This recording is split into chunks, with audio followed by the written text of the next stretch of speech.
มาโดยเปิดเรียนทั้งรับการเรียนการสอนตามแบบโรงเรียนการศึกษาพิเศษการศึกษาสงเคราะห์เพื่อช่วยเหลือ I went to work as usual, intent on finishing up the pile of papers on my desk in the peaceful quiet of a beautiful Sunday morning. Around 10 a.m., I heard a clamor outside. People were shouting and running up the hills behind the school. Suddenly, a gushing wall of water engulfed the entire building. The force of the winds hurled me to a tall tree which remained firmly rooted alongside the soccer field. Clinging to the tree, I watched as the entire area was flooded with muddy debris. After about 5 minutes, the brownish water receded, a whirlpool drawing everything back into the sea. The scene was horrific. There were so many dead bodies. My car was smashed and buried in the twisted wreckage. In the blink of an eye, the school and everything in it had been washed away. Thank God it was Sunday and there were no students or teachers there. The Andaman Sea coast of southern Thailand has such natural beauty that it is an ecotourism destination, enticing visitors from around the world. People are drawn to its tropical rainforests, pristine beaches, and coral islands. But on Sunday morning, December 26, 2004, nature's beauty turned into nature's fury. A series of 30-foot waves roared across this paradise-like coastline. These giant waves, or tsunami, a Japanese term meaning harbor wave, were caused by an earthquake on the ocean floor off the coast of northern Sumatra. In a matter of minutes, the lives and livelihoods of tens of thousands in southern Thailand were devastated, and fully 1/3 of the victims were children. A year and a half later, a team of Americans returned to Baan Bang Sak School, now rebuilt, to teach English and see firsthand how Thailand is recovering. The result is this documentary, which tells a very human story. A story of people who have names and faces, families and homes, dreams and sorrows. It is a testament to the resilient survivors and unsung heroes, young and old, who are rebuilding their lives. It offers a glimpse of their new tomorrow. วันที่26มกราที่ว่าสึนามิเกิดขึ้นเนี่ยนะก็ทำผมอยู่อย่างนี้แหละ We had to visit every temple and morgue for 6 months, checking the posted photos before we finally located my husband's corpse. It was almost impossible to recognize. It was so disfigured and bloated.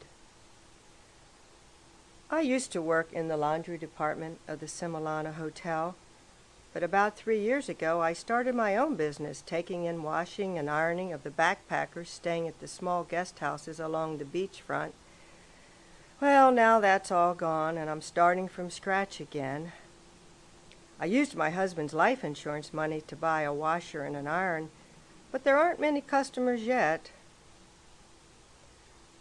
I'm very proud that both my son and daughter have been granted scholarships by His Royal Majesty to continue their studies all the way through university. And even though we have lost all our material things, I teach my children we should never lose hope or determination for a better future. มันก็เกิดไฟดับขึ้นมาแล้วก็มีโทรศัพท์โทรมาบอกคนข้างๆว่าขึ้นยักษ์ I feel like everything that happened was a bad dream, but I know it's all too real. I still sometimes have nightmares about the tsunami, and my heart fills with sorrow when I think of my father. I wish he were still here with us and we could all be together, but I hope he's happy in his new world. For the Takwa Pa School District alone, the statistics are daunting. 186 students dead or missing. 1,069 students' homes totally destroyed. 265 parents and guardians dead or missing. These children lost so much, and yet retained their hopeful spirit and compassion for the plight of others. I don't know how much more I can cry. I feel so sorry for the mothers and fathers of my friends who died, and for all the foreign children who died too. My classmates and I never feel safe anymore. We are scared of spooky sea ghosts and worried that another giant wave will come and swallow us all up. I can't understand why the tsunami broke apart my family, taking away my mother, both my grandparents, my aunt and nephew. Sometimes I feel twisted up inside. But my teachers and classmates help me. and the scholarship I was granted offers hope for a brighter future. I had a broken leg, was sent to 4 different hospitals for surgery, and had a cast on for 6 months, but I never missed a day of school. I wish everything could be like it was before December 26th. I used to sleep soundly alongside my younger brother on our very own mat. Now, he is dead, and my happy dreams have broken apart. My family is like a jigsaw puzzle that can't be put back together because too many of the pieces are missing. Some of the heroes of the disaster are but children themselves. A 13-year-old boy saw the water coming down the street and warned his mother, who was then able to get to higher ground in safety. An 11-year-old girl escaped the giant waves, carrying her 3 younger siblings with her, although sadly her grandmother, who refused to leave, perished. The tsunami leveled the entire coastal village of Nam Kem, tossing boats into trees more than a mile away, tearing fishing nets and thatched roofs to shreds, smashing concrete block homes and flooding everything with muddy seawater. More than half of the Nam Kem community was killed. Immediately, soldiers came in to clear the rubble and remove the dead. Forensics specialists tested DNA to identify the bodies. Buddhist monks performed cremation rites. Health workers treated the survivors. Volunteers provided rice, cooking utensils, and clothing. A tent city was set up by the military next to the Nam Kem temple, later to be replaced with metal framework shelters built by the Thai Army Corps of Engineers. Today, most families are in new permanent housing, such as this home, built by Rotary International. Schools became the key source of support for students and their families. Baan Nam Kem, Baan Bang Muang, and Baan Bang Sak were the 3 schools in Takwa Pa that were hardest hit by the tsunami. All have been reconstructed, and all continue to respond to the needs of their students, teachers, and communities. Baan Bang Muang School lost 51 students and 1 teacher to the tsunami. The more than 70 students who lost parents, guardians, or family members were looked after by caring teachers at this school. The school's assistant principal, although she lost her own husband in the disaster, was always there for her staff and students. ท่านผอ.มีนโยบายว่าครูทุกคนจะต้องช่วยเหลือเด็กแล้วก็ให้ครูเนี่ยออกไป Within 2 days after the tsunami, our teachers had visited every student's home, and we put together reports with information about family-related casualties and urgent needs. We made sure that every student had some sense of emotional support and continuity of routine amidst all the chaos. We provided school lessons as usual, along with peer group discussion and psychological counseling. A tree has been planted for every deceased student and for the teacher whose whole family was washed away on that fateful day. When the muddy water receded, the flagpole was all that remained of Baan Bang Sak School. With the help of teachers and parents, all 128 students, ranging from ages 3 to 12, were summoned to the backyard and adjoining garage of teacher Lada Tongdi's house, which was set up as a makeshift classroom and community relief center. ท่านผอ.มีนโยบายว่าครูทุกคนจะต้องช่วยเหลือเด็กแล้วก็ให้ครูเนี่ยออกไปสำรวจ I haven't had a day off in more than a year, but I have joy in my heart because I feel so proud of the way that the teachers at this school have helped our students and their families through this difficult period. Some of them still cry when they think of those who have died, but most are coping very well in getting on with their lives as best they can. เขาโดนน้ำซัดหมุนแต่ว่าเขาไม่ตายแต่ว่าลูกเขาไปตอนนี้ยังหาไม่เจอส่วนแม่ Our favorite teacher is Krilada, whose nickname is Oi because she's sweet like Oi, which means sugarcane. She's so kind and good-hearted, and all the students love her. Whenever we have a problem or need help, she's always there for us.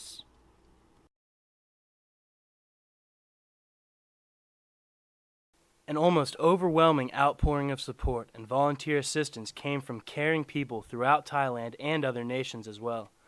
With special funding from His Majesty the King, we now have a fully equipped boarding school which can accommodate more than 1,000 students, including orphans and other deprived children from throughout the province.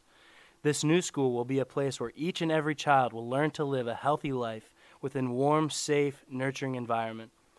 Renamed King's School Number 35, the new school is on a hill about 100 yards from the old site and is a model demonstration school with a state-of-the-art computer facility. When any catastrophe hits, it is those living on the margins of society that suffer the most. Minority groups in Thailand are no exception. It may never be known how many of Thailand's tsunami victims were migrant construction workers and itinerant fishermen, most of which were ethnic minorities such as the Mon or Moken. Originally from the offshore islands, the Moken or sea gypsies have been plying the waters of the Andaman Sea for thousands of years as fishermen and boat builders.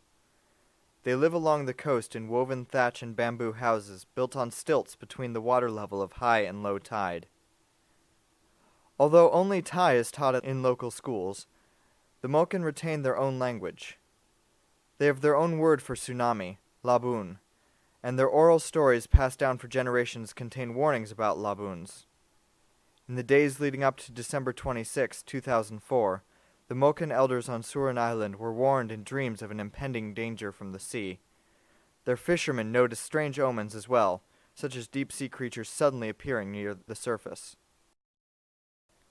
So when they saw the sea dramatically recede on the morning of December 26th, the villagers paid attention to their ancient legends, grabbed their children, and scrambled up the mountain. All but one of the villagers survived. Within 10 days, the men had rebuilt 56 family houses. Once looked down upon by other Thais, these sea gypsies achieved a certain celebrity status in the international press for their courage and resourcefulness. Ethnic minorities from Burma, such as the Mon and the Karen, originally migrated to Thailand centuries ago. Today they continue to come, seeking jobs in the flourishing Thai tourist industry.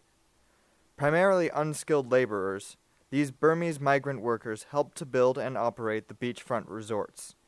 Some are legally registered, many are not. The Mon often face discrimination and abuse, not unlike Mexican migrant workers in the U.S. After the tsunami, many Burmese workers, fearing prosecution or deportation, fled to the mountains overlooking the devastated beach resorts that they helped to build, not even daring to claim the corpses of their loved ones. Hence, thousands of alien migrants remain unaccounted for. And since they do not officially exist, according to the government, the Mon workers have not received the medical or financial help afforded to other needy victims of the tsunami. They have had to fend for themselves. Sawang is one of the hundreds of child laborers who has been deprived of the joy of childhood, living in a makeshift camp with relatives, herded to work in the back of a pickup truck, and earning less than half of the required minimum wage. ตอนแรกคลื่นมันมาแบบนี้ผมนึกว่าเป็นคลื่นธรรมดาแล้วดูยิ่งดูมันใหญ่ขึ้น 20 of us Mon were working at the Diamond Hotel construction site when I saw the waves coming.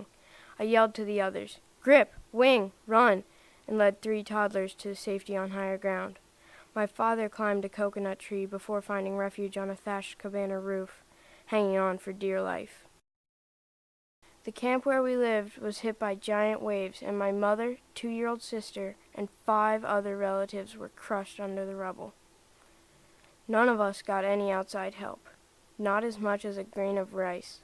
The officials were all too busy looking after the foreign tourists. With the help of volunteers, Burmese living in the Takwapa area are now working to organize unsanctioned schools for more than 250 Mon children, ages 4 to 12, many of them orphans. These teachers are offering basic literacy and readiness skills in all 3 languages, Thai, Burmese, and English.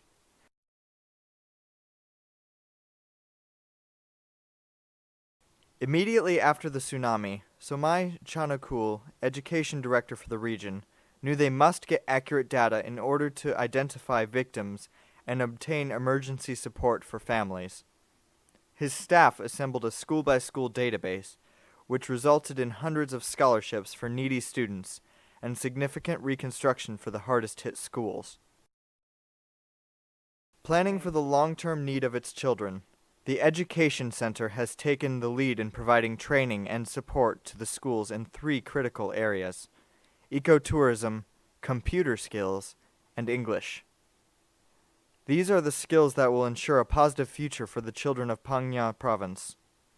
3 different schools exemplify these positive efforts. Chao Tai Mai School was built specifically to serve the Moken community. Teacher Ganyani Sangsama has worked there for 29 years and is considered a guardian angel by 3 generations of appreciative students. ไม่ได้เสียชีวิตแต่ว่าเขาไม่มีที่อยู่แล้วก็นักเรียนที่เสียชีวิตแล้วก็ไม่มีที่ We want our students to care deeply about the environment. We have such natural beauty in this area and many tourists as well. Our students are trained as junior tour guides, learning about environmental protection as they develop communication and leadership skills. Ecotourism is responsible travel to natural areas which conserves the environment and improves the welfare of local people. Ecotourism is sustainable, neither exploiting nor degrading the environment, while providing employment opportunities and income for the local populace. In the process, it promotes cross-cultural awareness and mutual understanding. Baan Trium School primarily serves a Muslim student body. The principal of Baan Trium School is Bunmi Unyo. ที่เหลือก็คือคนที่เคยทำงานกับทะเลรวมๆแล้วทั้งหมด355คนที่ว่า I believe that competence in English and advanced computer skills are 2 critical areas for the continued progress of teachers and students alike.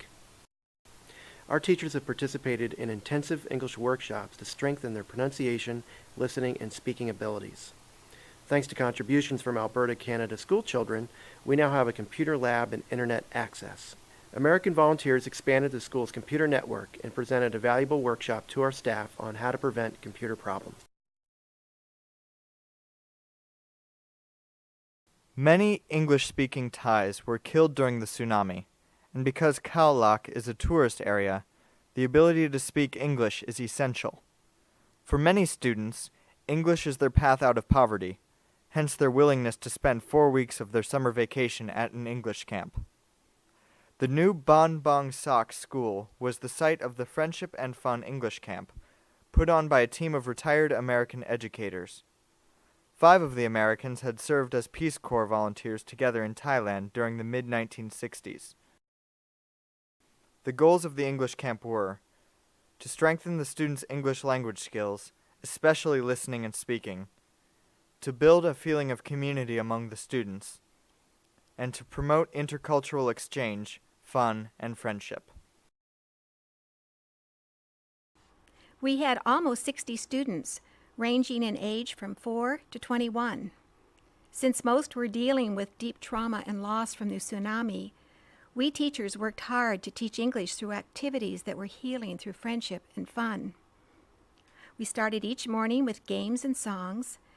Then everyone separated into 4 classes of about 15 students each.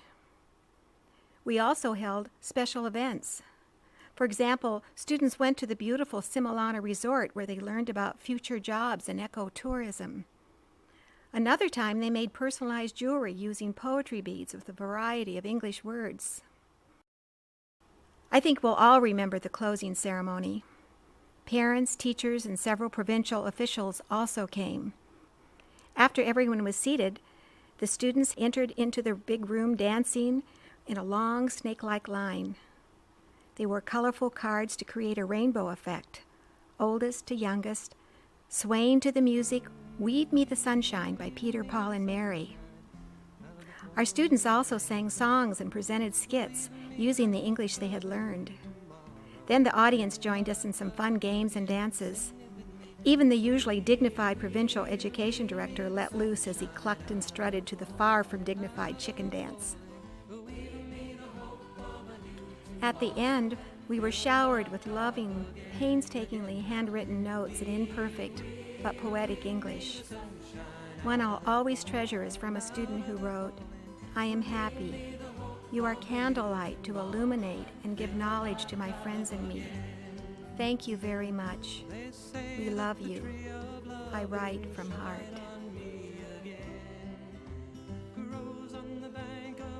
My vision for the future focuses on child-centered education that encourages dreams and helps make each and every child's special dreams come true.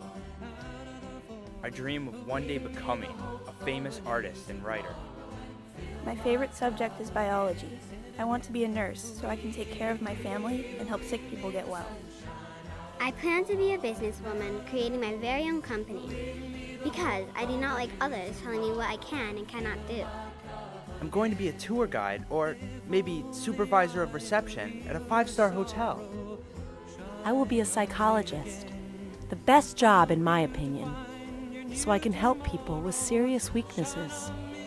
I like to talk about personal problems in the mind.